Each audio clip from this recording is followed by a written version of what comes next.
오늘 하나님께서는 어떻게 우리 사역 가운데 사람을 붙여주는가, 붙여주시는가 하는 것을 우리가 잠시 생각해 보도록 하겠습니다. 여러분, 사역이 뭐죠? 예수 믿지 않는 자들을 예수 믿게 하고 예수 믿는 자들을 예수 더 잘 믿게 하는 모든 활동을 사역이라고 이야기합니다. 그래서 내가 그것에 관심을 가지고 의지를 가지고 활동하고 있다면 그런 의미에서는 우린 다 사역자입니다. 그러나 교회 나오지만 예수와 관계없이 예수를 믿게 하고 예수를 더 잘 믿게 하는 그 관계없이 지내신다면 그것은 사역과는 아무런 관계가 없는 그냥 종교 생활을 하시는 것이다 라고 할 수 있습니다. 자, 그런데 이런 어떤 사역의 마음을 가질 때 하나님께서는 반드시 하나님의 사람을 붙여주실 줄 믿습니다. 사역은 혼자 할 수가 없거든요. 그래서 이런 사역을 어떻게 하는 것인가 하는 것을 배워야 되는데, 여러분, 다른 것에서 배울 것이 아니라 성경으로 돌아갈 수 있기를 소원합니다. 성경은 구원의 책이지만 또한 동시에 사역을 어떻게 하는가 하는 사역의 매뉴얼이 너무나도 정확하게 담겨 있는 것임을 알아야 합니다. 그래서 뭘 잘 모르겠으면 자꾸 성경으로 돌아가서 성경이 뭐라고 하고 있는가 하는 것을 알고 그것을 적용시키는 그러한 우리 라이프 스타일을 배워야 합니다. 자, 그럴 때 오늘 이 사도행전에 보면 이 사역자가 어떻게 사역을 할 수 있는가 하는 것에 대한 너무나도 귀한 말씀들이 많습니다. 자, 그래서 오늘 사역할 때 어떻게 하나님께서 사람을 붙여주시는가, 오늘 이 본문을 통해서 우리 지난주에는 하나님의 인도에 대해서 조금 우리가 16장에서 보았다면 사역의 사람을 붙여주시는 것에 대해서 우리 한번 살펴보기를 소원합니다. 먼저 우리 기본적으로 팩트를 한번 점검해 봐야 되겠죠. 그래서 우리 지도를 먼저 한번 보고 우리 하도록 하겠습니다. 2차 전도 여행에서 저기 보시면 지난번에 우리가 보았던 금요일 날 드로아에서 이렇게 쭉 넘어서 데살로니가 그 위에 있는 빌립보라는 곳이죠. 그 빌립보 지역이 2차 전도 여행의 첫 번째 우리 전도 장소입니다. 그래서 오늘 사도 바울이 이제 유럽으로 완전히 방향을 바꾸어서 빌립보에서 이제 사역을 하는 그런 내용입니다. 그래서 오늘 보시면 이 16장에 지난번에도 말씀드렸지만 주어가 단수에서 복수로 바뀐다고 했죠. 그래서 우리가 누굽니까? 바울, 실라, 디모데, 누가? 하나님께서는 하나님의 일을 할 때 하나님의 사람을 붙여주실 줄 믿습니다. 왜 나에게는 사람이 안 붙을까? 하나님의 일을 하려고 하지 않고 자기 일을 하기 때문에 안 붙습니다. 하나님의 일을 하면 하나님께서 사람을 붙여주십니다. 그렇기 때문에 왜 나에게는 사람이 오지 않지? 왜 나는 사람들이 나를 지지하지 않지? 여러분, 자기 자신에 대해서 살필 것이 아니라 자기가 하고 있는 일이 정말 하나님 중심인가를 살펴보셔야 합니다. 만약 하나님 중심이라면 반드시 하나님께서는 사람을 붙여주십니다. 그게 하나님의 방식입니다. 그래서 오늘 사도 바울이 이렇게 완전히 방향을 턴했을 때 하나님께서 누가라는 아주 걸출한 인물을 하나님께서 붙여주십니다. 그래서 진용을 갖추고 나아가게 됩니다. 이 사도 바울이 먼저 찾은 게 아닙니다. 자기가 방향을 바꾸고 성령의 인도하심을 붙들 때 하나님께서 누가를 합류시켜 주셨다는 사실입니다. 그래서 사역을 할 때 힘이 되어주는 사람들을 만날 수 있기를 소원합니다. 그래서 우리가 사역할 때 사람이 디딤돌이 되는가, 걸림돌이 되는가, 여러분, 사역하면서 걸림돌이 된 사람들이 굉장히 많거든요. 또한 힘이 되는가, 짐이 되는가, 여러분, 결국 그것은 하나님의 일을 하느냐 하지 않느냐에 핵심이 달려 있습니다. 하나님의 일을 한다면 하나님께서 반드시 그 걸림돌도 제거하여 주실 줄 믿습니다. 하나님의 일을 한다면 반드시 그 거친 돌도 하나님께서 새롭게 하여 주실 줄 믿습니다. 그래서 짐을 없애고 힘을 주시는 하늘의 능력, 그것의 핵심은 하나님께서 원하시는 장소로 인도함을 받고 하나님의 일을 하고 있는가를 점검해 봐야 한다는 것입니다. 자, 그래서 오늘 이 첫 번째 이 장소에서 루디아라는 사람을 만나죠. 그런데 여러분, 루디아라는 말은 영어로 리디아입니다. 그래서 저는 골프를 치지 않습니다만 골프 좋아하시는 분들 중에 리디아 고라는 여자가 있습니다. 요즘 한국 남자하고 결혼을 했던데요. 보니까 바로 그 리디아 고라고 하는 그 리디아가 바로 루디아입니다. 그래서 이 리디아라는 표현이 훨씬 더 우리에게 익숙한데 리디아 다르고 루디아 다른 게 아니라 이게 그런 발음의 차이다라는 것을 아셔야 합니다. 유럽 최초의 전도 지역인 빌립보에서 사도 바울이 리디아를 만나지요. 지금 보니까 사람이 거의 없었던 것 같아요. 사도 바울의 전도 전략의 핵심이 뭐였습니까? 여러분, 대도시 중심입니다. 시골로 먼저 가지 않습니다. 이거 꼭 알고 계셔야 합니다. 그래서 사람이 많은 곳으로 갑니다. 사람이 많이 있는 곳에서는 반드시 복음 전도 역사가 있게 될 줄 믿습니다. 사람이 없는데 어떻게 하겠습니까? 물론 그렇다고 해서 다 사람이 많은 곳으로만 다 갈 수는 없죠. 그러나 사도 바울의 전도 전략은 짧은 시간 효과적으로 복음을 전하기 위해서 그는 대도시를 먼저 선택했습니다. 그리고 두 번째, 반드시 그 대도시에 있는 유대 회당을 선교 거점 지역으로 사용했습니다. 베이스 캠프를 유대 회당으로 지었다는 겁니다. 유대 회당에서 먼저 복음을 전했지만 많은 사람들이 그것을 거절했습니다. 그럼에도 불구하고 사도 바울은 유대 회당을 들어갈 수 있는 랍비 교육을 받았던 사람이기에 거기서 그의 거점을 만들고 복음을 전하기 시작했습니다. 이 두 가지는 아주 중요한 선교 전략 중에 하나입니다. 자, 그래서 그는 이제 이 유대 회당을 찾았지만 유대 회당이 이 빌립보에는 있었습니까? 없었습니까? 아마 이 본문으로 봤을 때는 없었던 것 같아요. 유대 회당은 10가정만 모이면 회당을 만들 수 있을 정도로 유대인들은 그냥 공동체가 모이기만 하면 무조건 회당을 만들었습니다. 이것은 우리 교회들도 마찬가지입니다. 교회들도 한 10가정, 신실한 가정 한 15가정만 있으면 충분히 교회가 하나 될 수 있습니다. 왜냐하면 하나님을 섬기는 열심이 있기 때문입니다. 그런데 오늘 이 본문에 보니까 유대 회당이 이제 없었던 것 같아요. 그래서 안식일에는 유대 회당을 가야 되잖아요. 그런데 없으니까 기도할 곳이 있는가 하여 어디로 갑니까? 문 밖 강가에 나갔다라고 이야기를 합니다. 사도 바울은 바로 이런 어떤 하나님의 인도하심에 굉장히 민감한 사람이었고, 그래서 유대인 정결의식을 베풀기 위해서 강가로 나가게 됩니다. 그런데 그때 하나님께서 하나님의 사람을 보내주십니다. 자, 그래서 오늘 구체적으로 하나님의 사람을 만나기 위해서 첫 번째 우리가 기억해야 될 것은 하나님의 사역을 하고자 하는 마음이 있어야 된다는 겁니다. 친구를 만나는 게 아닙니다. 교회 와서 놀러 와가지고 외로워서 사람을 만나면서 하나님 사람이라고 이야기할 수는 없지요. 내가 사역하고자 하는가, 내가 한 사람이라도 만나서 예수 믿지 않은 자를 예수 믿게 하고 예수 믿는 자를 예수 더 잘 믿게 하는데 하나님 나를 사용하여 주시옵소서라는 마음이 있을 때 하나님께서 하나님의 사람을 붙여주실 줄 믿습니다. 이런 마음이 없으면 그것은 친구고 이렇게 만나는 동료일 수 있지만 하나님의 사람이라고 이야기하기가 어렵다는 것입니다. 내가 그런 마음이 있는가? 내가 정말 하나님께서 나를 통해서 한 영혼이라도 예수 믿도록 하게 하는 거기에 쓰임받기를 원하는가? 하나님 반드시 사람을 붙여주십니다. GBT라는 성경 번역 선교사들이 계시지요. 저는 성경 번역 선교사들을 많이 만났습니다. 많이 알고 있고. 그런데 여러분, 성경 번역은 이렇게 이제 문자가 들고 와서 이렇게 성경을 번역해가지고 얼마나 어렵겠어요. 먼저 글자도 만들어야 되고, 그 다음에 또 성경도 번역해야 되고. 그래서 몇 되지 않는 사람들한테 그냥 한평생 헌신하지 않으면 안 되는 그런 아주 진한 그러한 어떤 그 선교 사역이 바로 성경 번역 사역이지요. 근데 여러분, 성경 번역 선교사들을 만나서 성경 번역하는데 제일 어렵고 제일 중요한 게 뭐라고 물어보신 적이 있으십니까? 그럼 그들이 뭐라고 대답한 줄 아십니까? 성경 번역하는 것보다 훨씬 더 중요한 한 가지가 있습니다. 그 지역에서 자기를 도와줄 한 사람을 제대로 만나는 겁니다.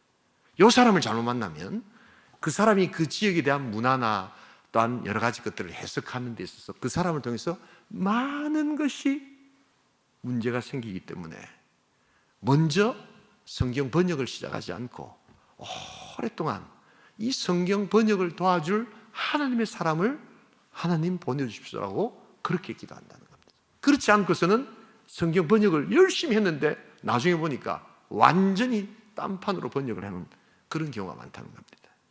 여러분, 선교 사역에 있어서, 전도 사역에 있어서 한 사람, 신실한 사람을 만난다는 것 얼마나 중요한지 모릅니다.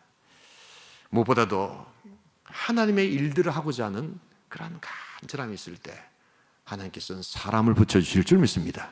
그런 거 필요 없이 내 혼자 하겠소. 예, 혼자 하셔도 됩니다. 그러나 오래 하실 수 없습니다. 그리고 많이 하실 수 없습니다. 결국 자기 스스로 한계가 있고 그냥 나가 떨어지게 되어 있다는 것을 잊지 말아야 합니다. 그래서 여러분, 반드시 동력자를 여러분 찾으셔야 합니다. 그럴 때 무엇보다도 동력자를 찾기 위해서는 내가 하나님의 일들을 하고자 하는가 하는 것을 먼저 확인하셔야 한다는 겁니다. 두 번째로 오늘 우리가 이 하나님 사람을 만나려면 아무래도 또 이제 기도해야 되겠죠. 이것은 반드시 필요한 하나님의 인도하심입니다. 우리 16장에서도 우리가 지난번에도 보았습니다만 이 하나님의 인도를 사도 바울은 받았고, 그래서 빌립보까지 왔고, 또한 빌립보에서도 또 이제 하나님의 사람을 만나기 위해서 그는 기도할 장소를 찾았다라고 이야기합니다. 여러분, 기도할 때 하나님께서 하나님의 사람을 보여주실 줄 믿습니다. 사람들이 많이 오지만 이 사람이 나를 도와줄 사람인지 아닌지를 기도 가운데서 만나야 한다는 것입니다. 제가 참 안타까운 게 있어요. 우리 교회는 그렇지 않겠지만, 이렇게 제가 이민교회를 오랫동안 15년 넘게 사역을 하면서 다 이 교회 와가지고 외로우니까 하나님과의 관계나 하나님을 만나는 이러한 것들을 먼저 배우기보다는 먼저 아무래도 사람들을 만나면서 그냥 짧은 시간에 형님, 동생, 우리 교회도 보니까 이제 오래 계셔서 그런지 형님, 동생 이렇게 하시더라고요. 예, 그럼 귀하죠, 형님, 동생이니까. 그런데 이 교회는 하나님의 교회인 줄 믿습니다. 그래서 영적인 공동체란 말이에요. 그래서 하나님을 만나기보다는 자꾸만 사람들을 먼저 만나려고 하고, 사람과의 관계 속에서 상처받았다고 하고 이러면서 그건 너무 짧은 시간에 이렇게 형님, 동생, 지역 이런 것들을 하시는 분들이 교회 생활을 이렇게 적응을 잘 못하세요.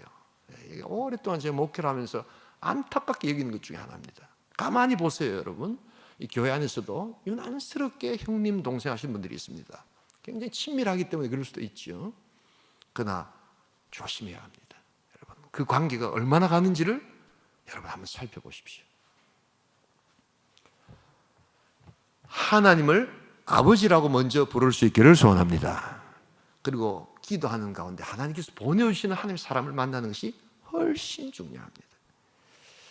형님 하지 말라는 말도 아니고, 또한 동생 하지 말라는 말도 아닙니다. 그러나 정말 중요한 것은 우리가 하나님의 일을 할 때는 하나님의 사람을 만나야 한다는 것입니다. 그래서 그런 사람을 보려면 기도하는 가운데, 기도 속에서 만나는 것입니다. 무엇보다도 기도하다 보면 내가 가지고 있는 사람과 어떤 사물에 대한 편견이 사라지게 됩니다. 오늘 사도 바울이 기도하면서 여러분 만난 첫 번째 그룹이 여자들이었습니다. 여러분, 이 사도 바울은 랍비 교육을 받았기 때문에 이 랍비 교육에서는, 유대인 교육에서는 여자들과 랍비가 만나는 것에 대해서 굉장히 좋지 않게 생각합니다. 그리고 요사이야 그럴 수도 없고 그렇지도 않지만 그때 당시만 해도 이 랍비나 영성을 가진 사람들이 여자들과 오래 이야기를 하면 영역이 떨어진다는 그러한 가르침이 있었습니다. 그래서 전혀 여자들과 만나기를 유대 랍비들은 원치 않았습니다. 그러나 사도 바울은 유대 랍비가 아니었습니다. 성령의 인도하심을 받는 하나님의 사람인 줄 믿습니다. 그러기에 하나님께서 하나님의 또한 형상을 닮은 여성들을 통하여 일하신다는 것을 사도 바울은 알았기에, 왜냐하면 예수님께서 그렇게 하셨기 때문에 그는 기도하는 가운데 여성들을 만났고 거기에 복음을 바로 전하기 시작했던 것입니다. 여러분, 이런 하나님의 사람을 볼 수 있는 영안이 있기를 주님의 이름으로 축복합니다. 그러기 위해서는 기도하고 하나님의 지혜를 구하는 겁니다. 무엇보다도 그는 항상 기도하는 가운데 감사했습니다. 항상 기뻐하고 쉬지 않고 기도하고 범사에 감사하는 중에 하나님의 사람을 만나는 것입니다. 빌립보 지역은 별로 기뻐할 것이 있는 지역이 아니었어요. 회당도 없어요. 또한 유대인도 없어요. 자기의 어떤 사역의 또한 기본적인 플랫폼이 매우 취약하고 약한 곳이 빌립보였습니다. 왜 이런 곳을 굳이 하나님께서 건너와 마케도니아로 와서 우리를 도우라고 이야기하셨을까? 그는 하나님에 대해서 불평불만할 수도 있었습니다. 그럼에도 불구하고 그는 하나님의 사역을 어떤 기쁨 가운데서 행하고 하늘의 역사를 감당하게 되었던 것입니다. 여러분, 우리가 이런 어떤 그 기도 가운데서 어떤 사역이나 이런 것에 대한 편견을 좀 없애야 합니다. 이 사람은 이럴 것이다. 이곳은 이럴 것이다. 저 사람은 저럴 것이다. 여러분, 이것은 철저한 편견입니다. 하나님의 일들을 잘 감당하는 사람들의 특징 중에 하나가 편견이 없습니다. 성령의 인도하심을 구하게 될 줄 믿습니다. 그래서 우리가 이런 어떤 이 여성, 그때 당시만 해도 큰 편견의 벽이 여성이었는데 사도 바울은 기도 가운데서 그것을 뛰어넘습니다. 왜냐하면 그는 하나님의 인도를 분명하게 믿었기 때문입니다. 그러면서 무엇보다도 이 하나님의 인도를 구할 때 아까도 말씀드렸지만 세 번째, 우리가 하나님 사람을 만나려면 내가 사역 가운데 임할 때 하나님께서 하나님의 사람을 붙여주신다는 확신을 갖고 계셔야 합니다. 반드시 하나님께서 그러한 자를 보내주실 줄 믿습니다. 이 확신이 있어야 합니다. 이 확신이 없으면 그냥 사람 없으면 내 혼자 하지 뭐 이렇게 되는데, 여러분, 혼자 해가지고는 사역을 결코 하기가 쉽지 않습니다.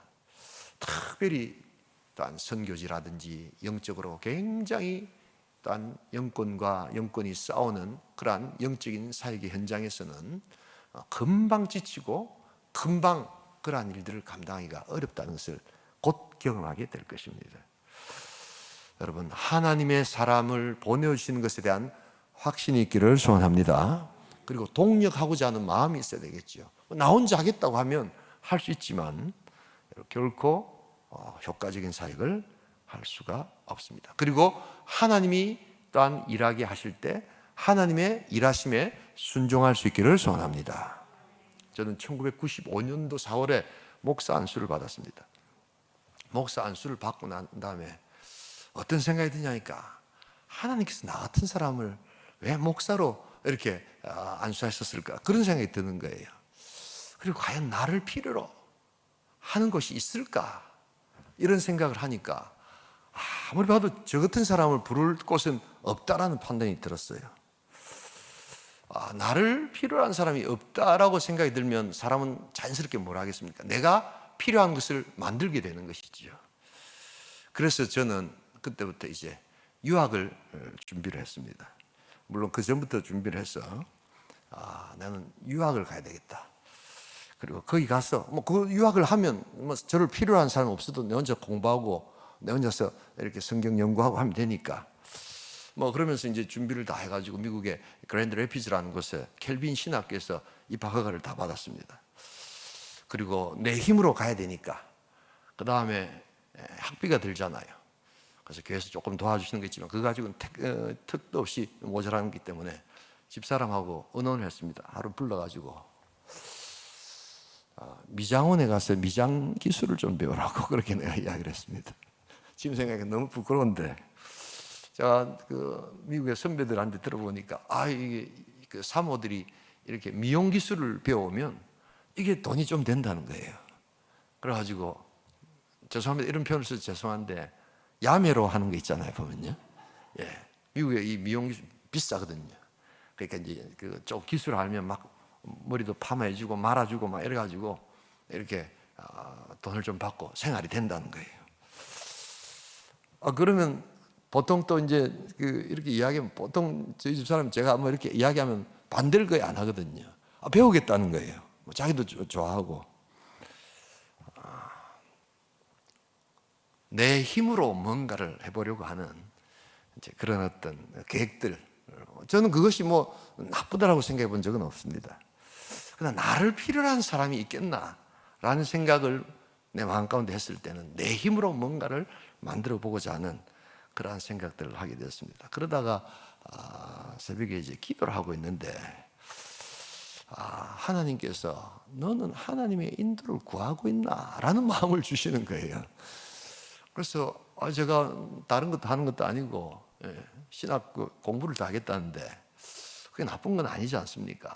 제가 하나님한테 그렇게 또 되물었어요. 근데 그건 네 생각이고 하나님의 인도를 너는 구하고 있느냐? 뭐 이런 어떤 마음을 주시는 거예요. 그러니까 조금 순종이 안 되는 게 이게 약간은 미국 가지 마라 하는 느낌이 확 드는 거예요, 보니까요.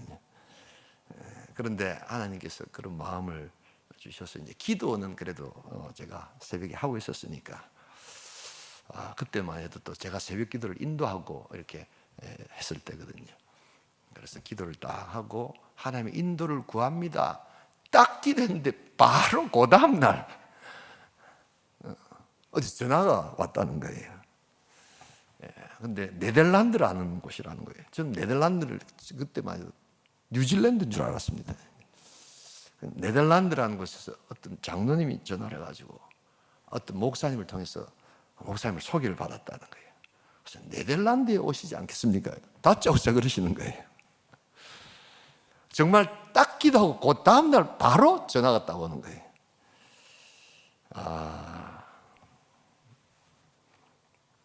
저는 근데 그 교회가 무슨 큰 교회가 아니었습니다.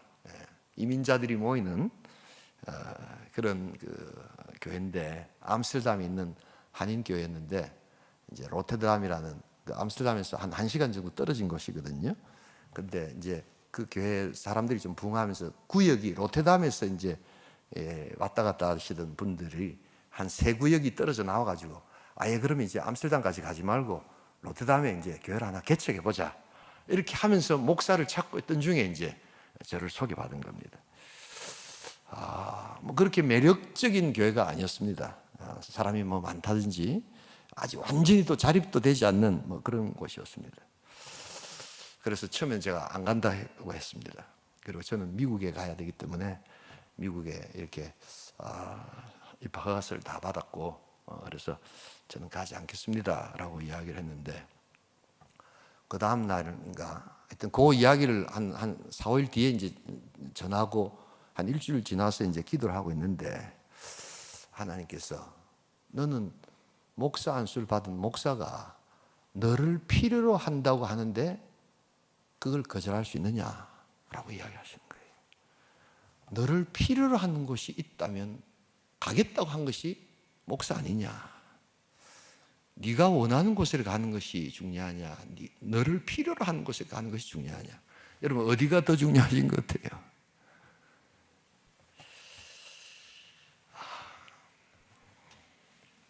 또 저희 집사람한테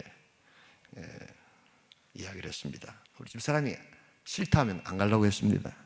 근데 또 우리 집사람이 자기도 그런 마음이 든다는 거예요. 그래서 미국행을 포기하고 제가 네덜란드라는 곳을 갔습니다. 그분들은 그렇게 믿고 있어요. 하나님의 사람을 보내주셨다라고 믿는 겁니다. 제가 깜짝 놀랐습니다. 저를 하나님의 사람으로 하나님께서 보내주셨다는 겁니다. 저는 틈만 있으면 미국 가려고 했던 사람인데 하나님께서 인도하시는 겁니다. 여러분 하나님의 일들을 할 때 하나님께서 반드시 하나님이 필요한 곳으로 부르시고 하나님의 사람으로 이끌어 주실 줄 믿습니다.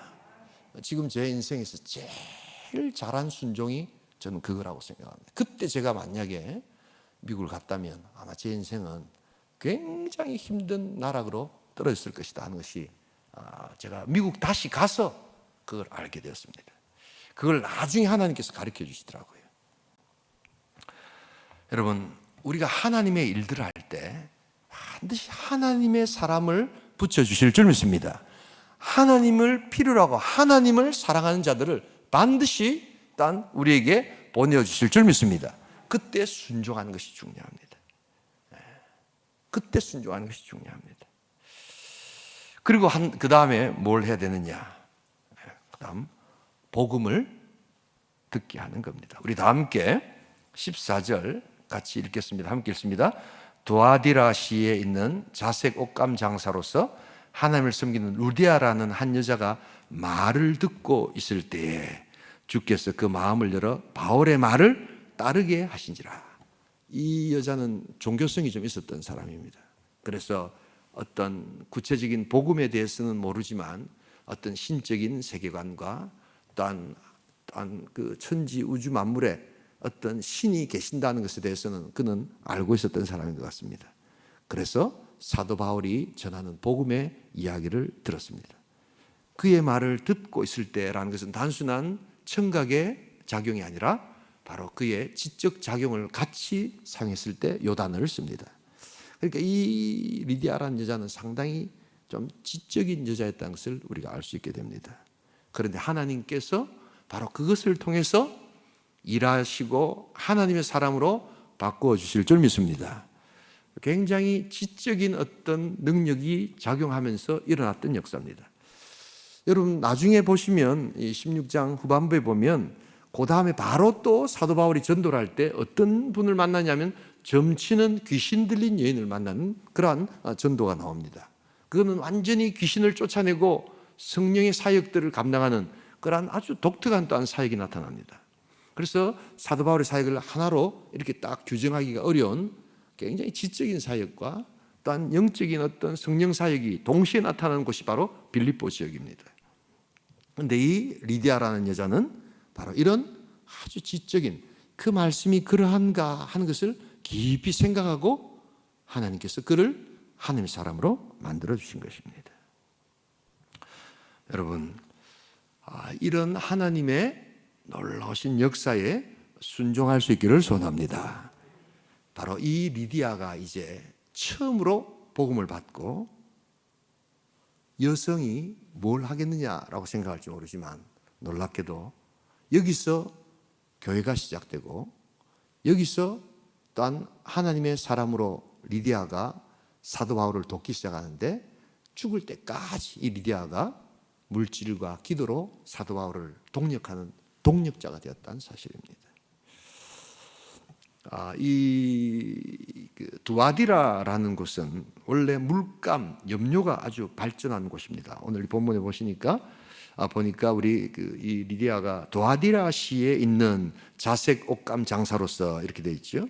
근데 이건 단순한 뭐 이렇게 옷 몇 벌 파는 이런 여자가 아니라 비즈니스하는 아주 큰 기업체를 가지고 있는 사람입니다. 왜냐하면 이 자주 이 색 옷감이라는 것은 주로 로마 퇴역한 군인들이 주로 걸치고 다녔던 굉장히 상류층 사람들이 입고 다녔던 그러한 옷을 제공해주는 바로 내용이 바로 자주색 옷감이었습니다. 우리로 말하면 그냥 루이비통 정도 되는 뭐 이렇게 굉장히 명품을 이 여자가 팔고 있는 뭐 그런 어떤 사람이었습니다. 명품을 팔다 보니까 아무래도 만난 사람도 어떻게 했어요? 굉장히 그때 당시에 로마의 고위층 사람들을 만나는 그런 어떤 상류계층의 여자였다. 그리고 바로 이 자색이라는 것이 그때 당시에 힘과 권력을 상징하는 것이었다. 그래서 이 여자 자체가 굉장한 비즈니스맨이고 굉장히 능력 있는 사람이었는데 바로 그러한 화려한 또한 많은 사람들을 만나고 또한 굉장한 일들을 하지만 그의 영혼은 굉장히 초라했던 것 같습니다. 정말 만족할 수 없는 그의 삶에 깊은 공허와 또한 아픔이 있었겠죠. 바로 그럴 때 그가 복음을 듣게 되었고 예수 그리스도를 알게 되고 그리고 자신의 구원자이신 예수 그리스도를 고백함으로 말미암아 그는 또한 하나님의 백성이 되었고 세례받는 하늘의 하나님이 또한 하나님의 백성이 되었다는 것입니다. 그가 얼마나 강력한 힘을 갖고 있느냐, 얼마나 굉장한 능력을 갖고 있느냐. 우리 15절 같이 한번 읽어보겠습니다. 같이 읽겠습니다. 그와 그 집이 다 세례를 받고 우리에게 청하여 이르되 만일 나를 주 믿는 자로 알거든 내 집에 들어와 유하라고 하고 강권하여 머물게 하니라. 여기 뭐를 강조하고 있습니까? 내 집, 여자가 자기 집을 소유하고 있다는 것은 이건 엄청난 물질을 갖고 있는 겁니다. 다른 것도 아니라 내 집에 마이 하우스로 모든 일행들이 다 오십시오 라고 이야기할 정도로 그렇게 강력하고도 굉장한 물질적 힘을 갖고 있었던 여자가 바로 이 리디아였습니다. 그의 비참한 영적 상태를 하나님께서 보시고 하나님의 사람을 만드시고 마침내 이 하나님의 사람을 사도 바울의 동력자로 세워주신 것입니다. 여러분, 우리가 이런 하나님의 사람과 함께 사역할 수 있기를 소원합니다. 자, 그래서 마지막으로 오늘, 그러면 이게 평소에 내가 좀 하나님의 사람을 좀 만나려면 어떻게 하는 게 좋겠는가? 오늘 우리가 한번 마지막으로 적용을 한번 해보면서 우리가 또 이 말씀을 한번 나누기를 원합니다. 아까도 말했지만 사역하고자 하는 마음이 있어야 된다고 했죠. 두 번째 뭐냐면, 그러기 때문에 이제 하나님의 사람을 만나려면 평소 일상에서 만나는 사람들을 귀하게 여기는 습관들을 가지셔야 한다는 것입니다. 우리 다 함께 히브리서 13장 1절 2절을 같이 읽겠습니다. 함께 읽습니다. 형제 사랑하기를 계속하고 손님 대접하기를 잊지 말라. 이로써 부지 중에 천사들을 대접한 이들이 있었느니라. 형제 사랑하기를 뭐라고요? 계속하고, 또한 나그네 대접하는 것을 잊지 말라. 형제 사랑하는 거하고 나그네 대접하는 거하고 똑같다는 겁니다. 그런데 이것이 계속하다는 것은 굉장히 익숙해져 있고 또한 습관이 되어 있는 것이죠. 그럴 때 누구를 만나게 됩니까? 천사들을 만나게 된다는 거예요.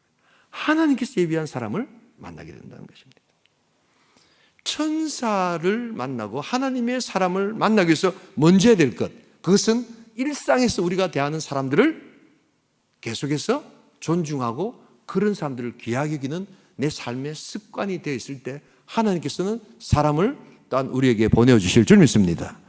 내가 먼저 사람을 가리고 이 사람은 이렇게 하고 저 사람은 저렇게 하고 이렇게 해가지고는 하나님의 사람을 만날 수가 없다는 것입니다. 그래서 내 삶에 묻어나오도록 나그네를 대접하고 또한 지속적이고 습관적인 그러한 사람들의 일상을 우리가 존중하면서 그들을 만날 때 그 속에서 하나님께서는 천사를 대접하는 능력을 허락하여 주실 줄 믿습니다. 바로 이것입니다, 여러분. 그래서 내가 만나는 사람들을 내가 어떻게 대하고 있는가? 성경에서는 이렇게 이야기하지만 세상의 처제수를 배워서 이런 사람들은 이렇게 만나고 저런 사람은 저렇게 만나고 그렇게 해서는 하나님의 사람을 만날 수가 없다는 사실입니다. 무엇보다도 여러분, 하나님의 사람을 만나기 위해서는 나를 도와줄 사람은 내가 먼저 도움을 주는 사람이라는 생각을 꼭 하셔야 합니다. 어떤 사람을 보면서 저 사람이 이렇게 부족하다, 이런 것이 아주 내 마음에 안 든다 하고 여러분 그게 보이시죠? 그게 바로 하나님의 사람을 만나기 위해서는요, 그거를 메꾸어 주실 때 그 사람이 사실은 여러분들을 도와줄 가능성이 제일 많은 사람입니다. 아멘 안 하시네요. 나를 도와주는 사람은, 나에게 힘이 되어준 사람은 처음에 내가 봤을 때 굉장히 문제가 많고 그것이 눈에 확 들어오는데 그걸 내가 메꿔줄 때 그 사람이 나를 도와준 사람이 됩니다. 이것이 바로 하나님의 사람을 만나는 중요한 원리 중에 하나입니다. 그러나 우리는 그렇게 생각하지 않죠. 보고 내가 메꿔줄 것이 많다면 우리는 만나지 않죠. 그리고 딱 보고 나를 도와줄 사람을 여러분 찾고 계시지만 그런 사람은 결코 오지 않습니다. 오히려 어떤 사람을 만났을 때 너무 문제점이 많고 저 사람하고 어떻게 교제를 하겠나, 어떻게 사귀겠나 하는 바로 그 부족한 것을 내가 메꿔줄 때 그 사람은 돌이켜 나를 가장 많이 도와줄 수 있는 사람이 된다는 것을 잊지 말아야 합니다. 내가 먼저 헌신하고 내가 먼저 그 사람을 섬기려고 하는 마음이 없이 다른 사람이 나를 도와줄 것이라고 생각하는 것은 매우 어리석은 일이요 일시적인 것이라는 것을 잊지 말아야 합니다. 여러분, 우울증을 어떻게 이겨내는 줄 아십니까? 우울증이 심리학에서는요 자학적 나르시시즘에 속한다라고 이야기합니다. 여러분, 그러기에 우울증을 이겨낼 수 있는 제일 좋은 방법은 자기의 나르시시즘에서 벗어나는 겁니다. 우리는 다 태어날 때부터 기본적으로 악한 본성을 갖고 있는데요, 그게 뭐냐면 상대방으로부터 관심을 받고 싶어자 하는 본성이 있습니다. 그래서 우리는 어떤 면에서 일종의 다 약하거나 강하거나 다 나르시시즘을 갖고 계십니다. 여러분, 그렇기 때문에 우리는 사회적 동물이라고 이야기하지 않습니까? 누군가 관심을 주고받지 않으면 우리는 사회적이 될 수가 없는 거예요. 그런 것이 없다면 우리는 혼자 살아갈 수도 있는데 왜 인간은 사회적일 수밖에 없느냐? 바로 나르시시즘을 갖고 있기 때문에, 나에게 관심을 원하기 때문에 우리는 그렇게 될 수밖에 없다는 겁니다. 그런데 이것이 지나치게 자기 중심으로 들어갈 때, 그래서 자학적 나르시시즘이 될 때 이것이 우울증이 되는데, 이 우울증을 이겨낼 수 있는 제일 좋은 방법은 나의 내면에서 벗어나서 남을 돕기 시작할 때 우울증이 사라집니다. 그래서 누군가를 잘 섬기는 사람한테는 우울증이 오지 않습니다. 내가 왜 이렇게 우울한가? 내 우울증이 걸렸다 자꾸 생각하시는 분들은 내가 남을 섬기는 적이 있는가를 생각해 보셔야 합니다. 그리고 그 섬김에서 오는 기쁨을 내가 누리고 있는가를 생각해 보셔야 합니다. 다 자꾸만 섬김 받으려고 할 때, 아, 내가 굉장히 나르시스트가 강하구나, 나르시즘이 강하구나 하는 것을 생각하셔야 됩니다. 우리는 기본적으로 다 이런 것을 갖고 있습니다. 그래서 주님은 우리에게 가장 좋은 인간관계는 섬김을 받으려 하는 것이 아니라 섬길 때 주시는 능력이다라고 이야기하죠. 하나님 말씀대로 행할 수 있기를 소원합니다. 하나님 말씀은 하나도 틀린 것이 없습니다.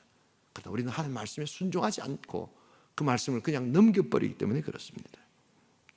여러분, 그렇게 지나친 자기 집착, 지나친 자기 연민, 모든 것이 좋은 것이든 싫은 것이든 자기 중심적이 될 때, 여러분, 우리는 우울증에 걸릴 수밖에 없다는 것을 잊지 말아야 합니다. 섬기고 계십니까? 그렇다면 여러분, 우울증은 없습니다. 여러분, 누군가를 또한 부족한 것을 메꿔주려고 하십니까? 여러분, 거기에는 문제가 사라집니다. 여러분, 부부관계에서 핵심이 뭘까요? 부부는 너무 가까이 있기 때문에 서로를 너무 잘 알고 있습니다. 그래서 뭐가 부족한가를 너무나도 잘 알고 있는데, 그때 그것을 메꿔주는 사람이 되는가, 그때 그것을 비난하는 사람이 되는가에 따라서 부부관계는 천국과 지옥으로 바뀐다는 것을 잊지 말아야 합니다. 여러분, 우리가 하나님의 사람을 만나는 것은 어렵지 않습니다. 이미 우리 주변에 하나님의 사람은 많이 와 있습니다. 중요한 것은 우리가 그 부족함을 먼저 메꾸려고 섬기지 않을 때 하나님의 사람은 떠나고 만다는 것을 알아야 합니다. 사역에 비법은 없습니다. 그러나 사역에 하나님의 방식은 온전히 존재하게 될 줄 믿습니다. 그래서 내가 먼저 도와줄 사람을 찾고, 내가 먼저 부족한 것이 보일 때, 메꾸려고 할 때 이미 하나님의 사람은 여러분 곁에 와 있다는 것을 잊지 말아야 합니다.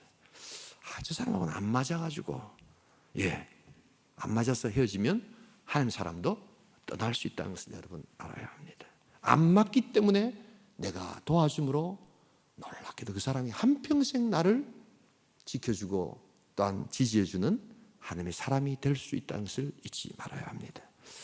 오늘 우리 사도 바울이 하나님께서 주시는 이 리디아라는 여자를 만나면서 우리는 이제 본격적인 2차 전도 여행의 교두보를 확보하고 있음을 보게 됩니다. 여러분들의 사역 가운데, 여러분들의 인생 가운데 이런 복된 만남이 있기를 주님의 이름으로 축복합니다. 어떻게 하나님께서 하나님의 사람을 붙여주시는가? 바로 성경으로 돌아가서 우리가 하나님의 사역을 감당하고자 하고 하나님의 사람을 반드시 보내주신다는 확신을 가지고 내 옆에 있는 또한 부족함이 눈에 보이는 사람들의 그것을 내가 메꾸려고 할 때 놀랍게도 하나님은 바로 그 사람을 통해서 우리를 지지해주고 또한 하나님의 사역을 함께 해주는 큰 힘의 사람이 된다는 것을 기억하면서 우리 이 놀라운 하나님의 능력의 역사를 배우시며 하나님의 사람과 함께 하나님의 사역을 잘 감당하시는 복된 성도, 복된 인생 될 수 있기를 주님의 이름으로 축복합니다.